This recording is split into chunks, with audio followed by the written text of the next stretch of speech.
Arkona was incorporated as a village on June 10th of 1876.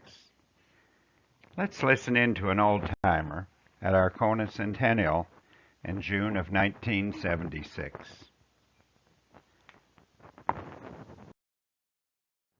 Now, the first settlers in the Arkona area was Asa Townsend in 1821. At the time, there were no other settlers for a radius of 10 miles.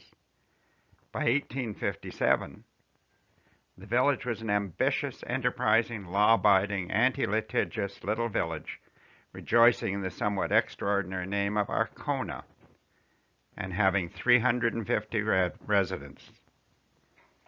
By 1875, the population had risen to almost 800, quite enough to justify incorporation into the status of a self-governing municipality.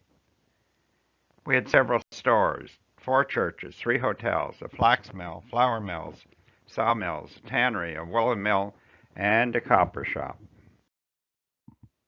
The Great Western Railway was originally supposed to pass through Arkona, but for a tragic accident, the line would undoubtedly have followed that course. But the railway's chief surveyor suddenly died. His successor decided that the railway should instead run northwest of Whitter, dashing our dream of greatness. Population quickly dropped to less than 500 people. Robert G. Brett, a doctor who came to Arkona in the mid-1870s and established a successful practice in the village, became the Lieutenant Governor of Alberta.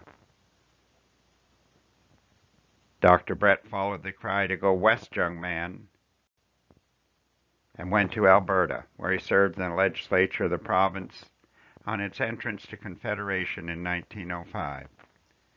He became a leader in the drive to create parks and conservation areas and was instrumental in the creation of Banff National Park.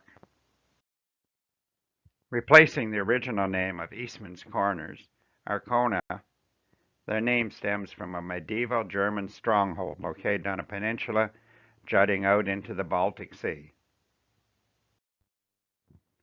The village of Arkona supported and nurtured a brass band for many years. Minutes of the Masonic Lodge for 1876 record that on June 24th of that year, the members of the lodge marched to Rock Glen to the music of the Arkona Brass Band. Every Saturday night during the summer, the band played with sufficient skill and loud enough to be heard as far away as 3 miles. Saturday night was a weekly event, a gala occasion, when to the strains of martial and stirring band music, villagers and their country cousins did their shopping, exchanged innocent gossip, and permitted themselves the luxury of a 10-cent sundae, and strolled our tree-lined streets. Arkona was entertained by a 16-year-old soloist during the 1920s, a young lad by the name of Guy Lombardo. This young man became internationally known as the leader of a great dance band, which many will remember as Guy Lombardo and his Royal Canadians. In 1924, Anita Carson Dowding and her daughter Betty moved from London, England to make their home here. She had played music for Commonwealth soldiers in England during World War I. One day, while sitting in a hotel in Sussex, England, the thumping of music being played on a piano was annoying her. She asked the 2 men in uniform to stop banging on the piano. They said that they were trying to fix up a part of a song they were composing to be played that afternoon by the same Eastbourne Symphony Orchestra that she played for.